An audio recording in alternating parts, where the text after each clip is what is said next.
کاشانۂ بصیرت ایک ایسا یوٹیوب چینل جس پر ہر قسم کی دینی کتب بالخصوص محروم بصارت افراد کے لیے آڈیو اور ویڈیو فارمیٹ میں دستیاب ہیں اور بالعموم تمام مسلمان برادران و خواہران کے لیے دستیاب ہیں۔ اس لیے آپ سے گزارش ہے کہ بیل آئیکن کو پریس کر کے ہمارے اس چینل کو ضرور سبسکرائب کیجیے تاکہ آئندہ آنے والی ہر کتاب آپ کو بر وقت ملتی رہے۔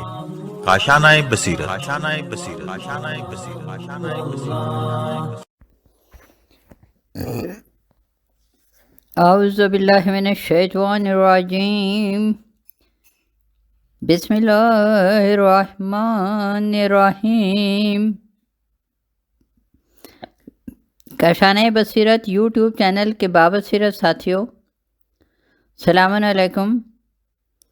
میں پارٹ 2 کے ساتھ حاضر ہوں، اور کتاب جس کا ہم نے مطالعے کا آغاز کیا ہے وہ محافل و مجالس حصہ دوم، علامہ سید ذیشان حیدر جوادی صاحب کی لکھی ہوئی ہے، اور اس کے ہم مطالعہ کرتے ہوئے صفحہ نمبر 14 تک پہنچ چکے تھے۔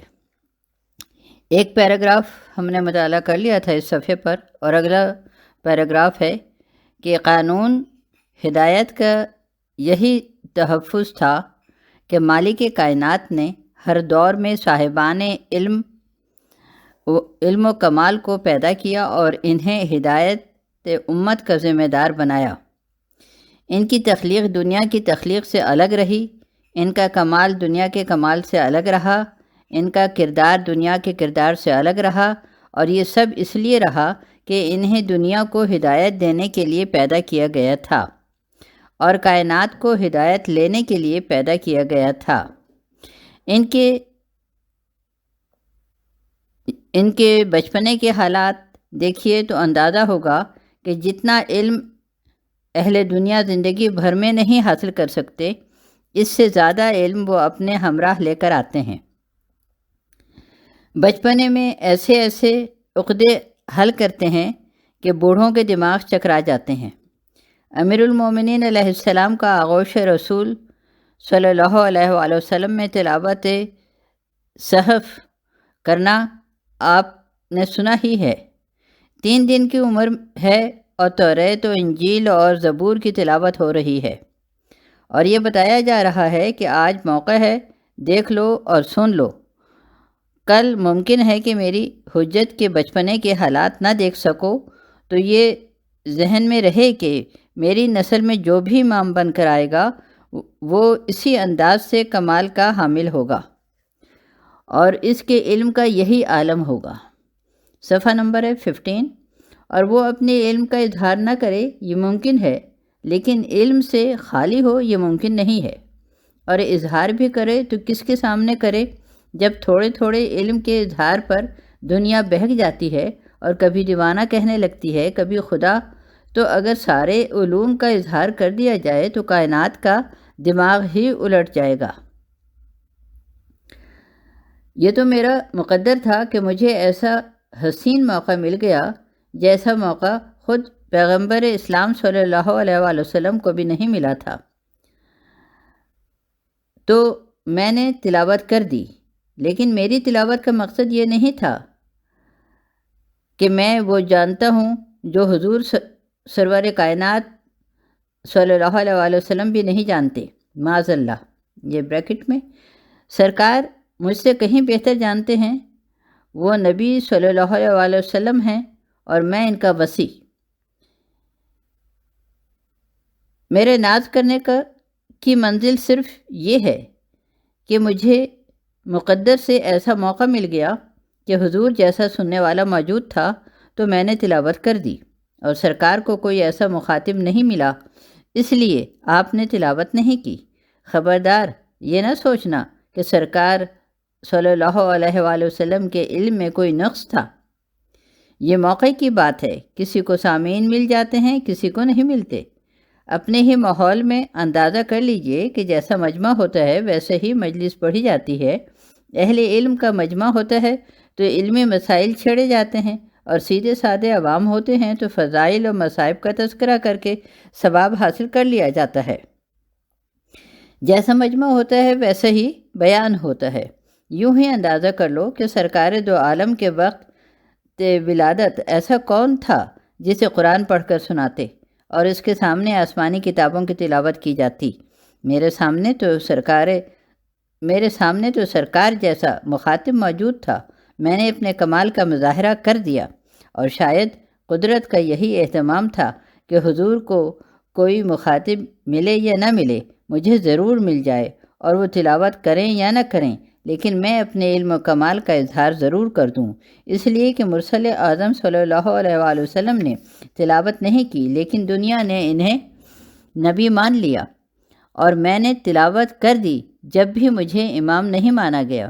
تو آپ سوچیں، جب تلاوت کرنے کے بعد ہر دھرمی کا یہ عالم ہے، تو اگر کہیں تلاوت نہ کی ہوتی تو کیا ہوتا؟ صلوات اللہم صلی علی محمد و آل محمد وعجل فرجہم۔ اور صفحہ نمبر ہے 16، اگلا پیراگراف۔ تاریخ عصمت میں جس فرد کے حالات کا جائزہ لیں گے، اس میں کمالات کا یہی انداز نظر آئے گا اور فضائل کا یہی استحکام نگاہ کے سامنے آئے گا۔ یہ اور بات ہے کہ قدرت نے حالات کے اعتبار سے اظہار کمال کے مواقع الگ الگ عنایت کیے ہیں، اور جیسا موقع ہوا ویسے کمال کا اظہار کا حکم ہوا۔ کسی کی شجاعت ظاہر ہوئی، کسی کا کرم ظاہر ہوا، کسی کے صبر کا اظہار ہوا، کسی کی عبادت کا اظہار ہوا، کسی کے علم سامنے آیا، کسی کی صداقت سامنے آئی، کسی کا حلم دیکھنے میں آیا، کسی کی شان تسلیم و رضا نظر آئی، کسی کا تقویٰ دیکھا گیا، کسی کی طہارت نظر آئی، کسی کا عسکری جلال دیکھنے میں آیا، اور کسی کی شان ہدایت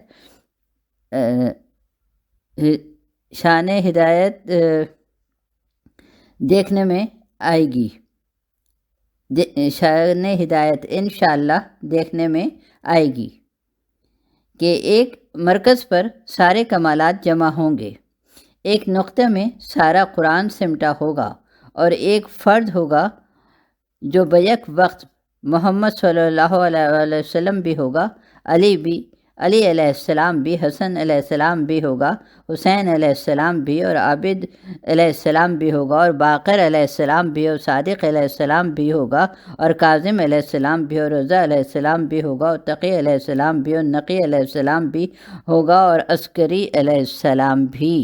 اور روح صداقت آواز دے گی، اولنا محمد و اوسطنا محمد و آخرنا محمد و کلنا محمد صلی اللہ علیہ وآلہ وسلم۔ صلوات اللہم صلی علی محمد و آل محمد وعجل فرجہم اجمعین۔ اگلا پیراگراف، حالات ہی کے اعتبار سے جس شخصیت کو سب سے پہلے اظہار کمال کا ایک مدت کے بعد موقع ملا، وہ امام محمد باقر علیہ السلام تھے، جن کا جشن ولادت یکم رجب کو منایا جاتا ہے، اور جن کی تاریخ سے اس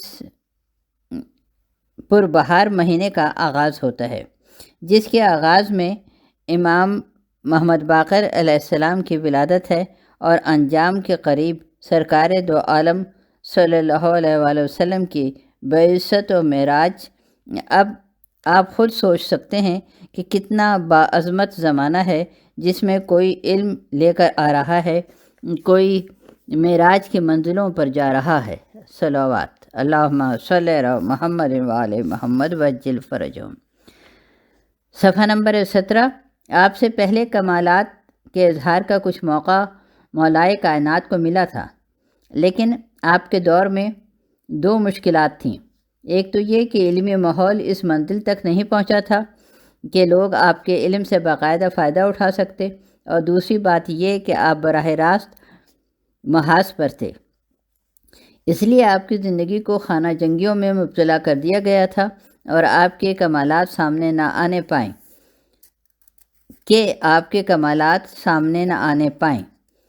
امام محمد باقر علیہ السلام کے ساتھ یہ امتیاز تھا کہ آپ کے دور میں علم و فلسفہ کافی حد تک آگے بڑھ چکا تھا، اور امت اسلامیہ کے علاوہ دوسرے افراد بھی علوم و فنون سے کافی دلچسپی لینے لگے تھے۔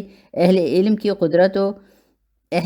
کی قدر و قیمت کا اندازہ ہونے لگا تھا اور تشنگان علوم کی ایک اچھی خاصی تعداد فراہم ہو گئی تھی، اور یہ بھی ایک امتیاز تھا کہ آپ براہ راست محاذ جنگ پر نہیں تھے، اور جب آپ کے سامنے ریاست کی پیشکش ہوئی تو آپ نے نہایت خوبصورتی سے نظر انداز کر دیا تاکہ ارباب اقتدار حکومتی دارگیر میں مصروف ہو جائیں اور ہم تھوڑا سا وقت نکال کر اپنے فضائل کمالات کا اظہار کر دیں۔ حکومتیں آپ کی طرف سے غافل نہیں تھیں اور برابر درپے آزار تھیں، اور کبھی کبھی تو ایسا بھی ہوا کہ سامان آزار ہی ذریعہ تبلیغ بن گیا۔ جیسا کہ آئندہ اشارہ کیا جائے گا کہ فی الحال تو صرف یہ عرض کیا جا رہا ہے کہ مالک کائنات نے رسول صلی اللہ علیہ وآلہ وسلم کے اس وارث کو علمی کمالات کے نشر کرنے کے لیے منتخب کیا تھا، اسی لیے نام محمد دیا اور لقب باقر، اور باقر کے معنی شگافتہ کرنے والا۔ اور چونکہ آپ نے علمی مسائل میں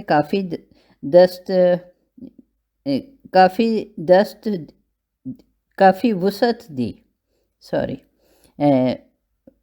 کیونکہ پھر اس جملے کو دوبارہ گوشگزار کرتی ہوں، اور چونکہ آپ نے علمی مسائل میں کافی وسعت دی ہے اور ایسے اسرار واضح کیے ہیں جہاں تک عام انسانوں کا ذہن بھی نہیں پہنچ سکتا تھا، اس لیے اہل دنیا نے بھی آپ کو باقر تسلیم کیا ہے اور آپ کے اس علمی کمال کا اعتراف کیا ہے۔ امت اسلامیہ کے چند امام ابو حنیفہ، زہری، اوزاعی اور عطا سب آپ کے شاگرد تھے۔ صفحہ نمبر 18 اور آپ کے علوم کمالات سے استفادہ کر رہے تھے۔ یہ اور بات ہے کہ شاگرد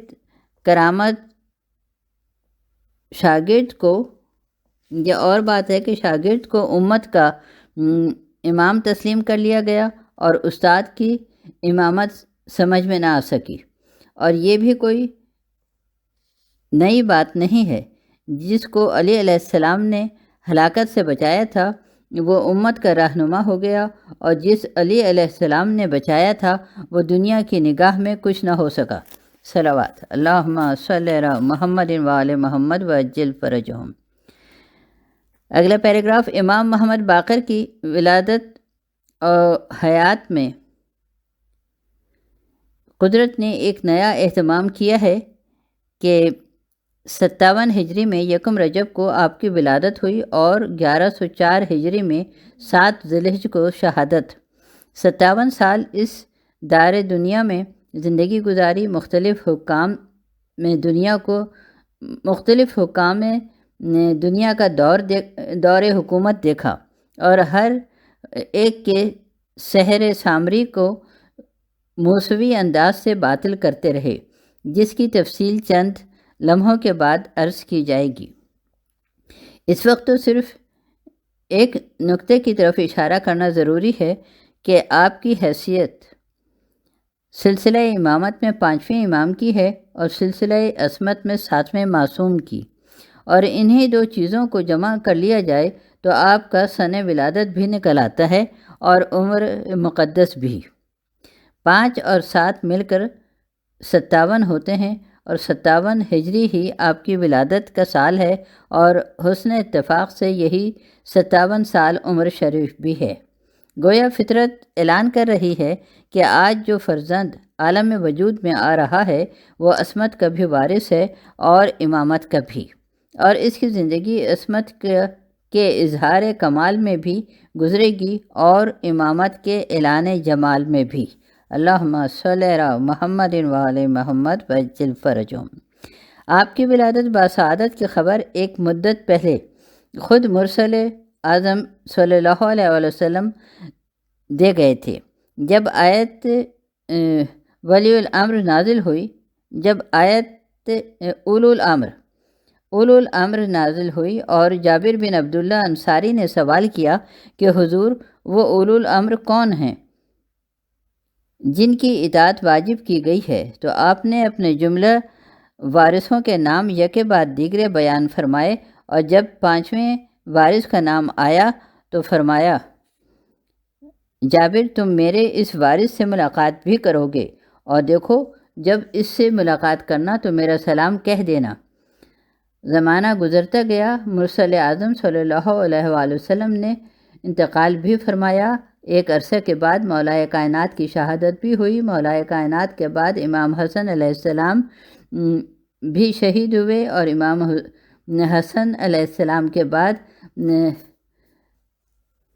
61 ہجری میں واقع کربلا بھی پیش آیا، اور جابر کا یہ عالم ہے کہ آنکھوں کی بینائی تقریباً زائل ہو چکی ہے، ضعیف بھی ہو گئے ہیں اور تقریباً نابینا بھی، لیکن اعتماد یہ ہے کہ جب تک رسول صلی اللہ علیہ وآلہ وسلم کے 5ویں وارث سے ملاقات نہ ہو جائے گی اور اس تک حضور کا سلام نہ پہنچا دیں گے، موت نہیں آ سکتی۔ اسی انتظار میں کبھی مسجد پیغمبر صلی اللہ علیہ وآلہ وسلم آ کے بیٹھتے، کبھی مدینہ کی گلیوں میں یا باقر علیہ السلام کی آوازیں بلند کرتے۔ عالم یہ تھا کہ سننے والے جابر کو دیوانہ کہنے لگے تھے، اور عوام کا خیال یہ تھا کہ ضعیفی کی وجہ سے دماغ صحیح کام نہیں کر رہا ہے، اور یہ اس طرح یا باقر علیہ السلام یا باقر علیہ السلام کا نعرہ لگا رہے ہیں۔ صفحہ نمبر ہے یہ 19۔ کسی نے پوچھا، جابر کسے تلاش کر رہے ہو؟ جابر نے فرمایا، پیغمبر صلی اللہ علیہ وآلہ وسلم نے اپنے 5ویں وارث سے ملاقات کی خبر دی ہے، اس کی جستجو کر رہا ہوں۔ لوگوں نے کہا، جابر تمہیں کیا ہو گیا ہے؟ یہ تمہارا انداز عجیب و غریب ہے۔ جابر نے کہا، کچھ صحیح، جب میرے حبیب نے کہا ہے تو ملاقات ضرور ہوگی۔ لوگ مذاق اڑاتے رہے، دیوانہ کہتے رہے، اور جابر اپنا نعرہ لگاتے رہے، اور دل کو یہ اطمینان رہا کہ لوگوں کے مذاق اڑانے سے بیان پیغمبر صلی اللہ علیہ وآلہ وسلم غلط نہیں ہو سکتا، اور ان کے دیوانہ کہنے سے کوئی دیوانہ نہیں ہو سکتا۔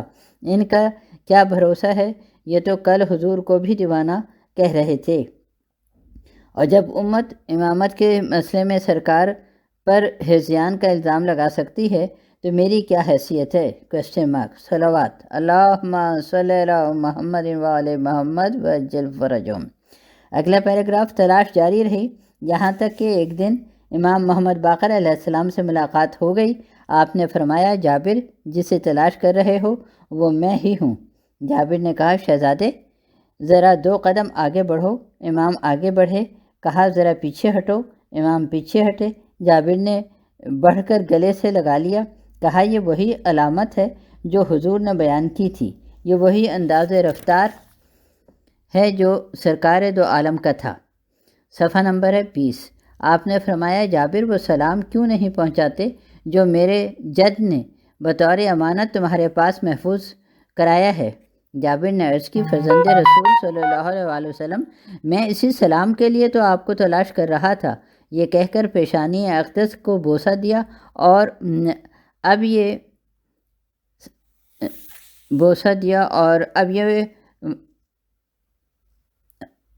معمول ہو گیا کہ روزانہ در دولت پر حاضر ہوتے اور امام علیہ السلام سے استفادہ کیا کرتے تھے۔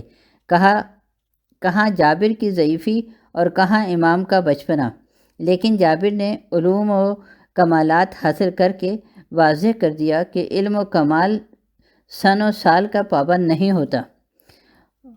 اور یاد رکھو، امامت کا بچپنا صحابیت کے بڑھاپے سے بہتر ہوتا ہے۔ صحابیت اہل محفل کا شرف ہے اور امامت اہل بیت کا حصہ ہے، اور اہل بیت علیہ السلام گھر کے حالات سے زیادہ واقف ہوتے ہیں۔ صلوات اللہم صلی علی محمد وعلی محمد وعجل فرجہم۔ اور یہ سب کچھ جو ہے یہ مناقب سے لیا گیا ہے، بریکٹ میں دیا گیا ہے یہ مناقب۔ اس منزل، اگلا پیراگراف ہے، اس منزل کمال پر یہ واقعہ بھی ملتا ہے کہ ایک مرتبہ امام محمد باقر علیہ السلام نے فرمایا، جابر تم میرے جد کی خدمت میں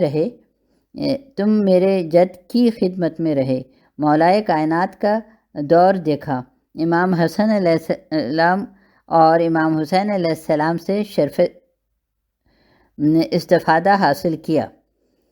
بتاؤ اب تمہاری منزل ایمان کیا ہے؟ Question mark. عرض کی فرزند رسول، میں اس سلسلے میں کیا عرض کر سکتا ہوں، لیکن جب آپ نے سوال کر لیا ہے تو عرض کر رہا ہوں کہ اب دنیا نگاہوں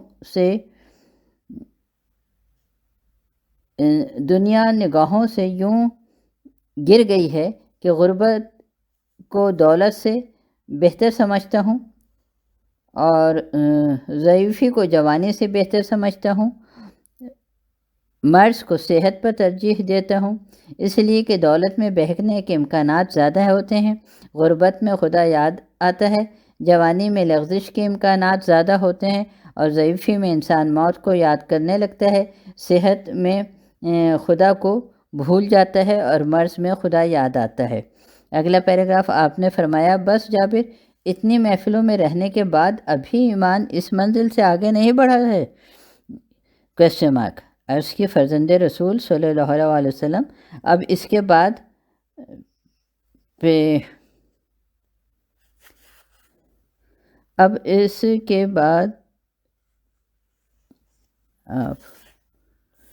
اب یہ مس پرنٹ ہے کچھ۔